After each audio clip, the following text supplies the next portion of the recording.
Okay, we're ready to go ahead and key position out storyboard number 2. Before you do that, do make sure you're saving often. Go up to File, Save or Save As, and just make sure that if you haven't yet done that, that you are saving your work.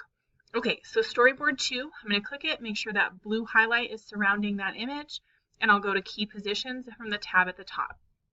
Just like on the last video, we're going to choose 3 different freeze frames. So the first one in this case, I was looking for something that illustrated friction. So I used this green down arrow and I selected a time in my video clip where friction is a factor. Then I selected it by using the green plus to add a key position, and it pops up here as a frozen image. So I've titled it Friction. We're looking for a freeze frame where friction is a factor. And then your write-up is going to decide whether or not friction is a good or a bad thing. So is it a help or a hindrance to this athlete? And then you're going to explain why you think what you think. Then use drawing tools to illustrate the presence of friction. So again, go over here and choose a variety of different tools, not the same one for every single time you do this, but go ahead and select some of these, be creative with your colors and fonts, and identify where friction appears in this clip.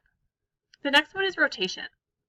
So I've selected a time in my video where rotation is a factor. I've saved it as a key position by clicking on the green plus and titled it Rotation. Then I'm going to use drawing tools to show where rotation is visible on this freeze frame, and then explain how rotation impacts the success of the movement.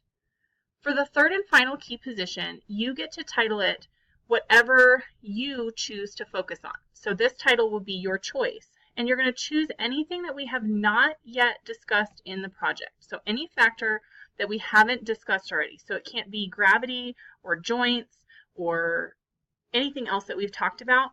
You just need to choose something different, title it that, and then discuss it. So in my case, I decided to use Dr. Edgerton's forces acting upon tissues.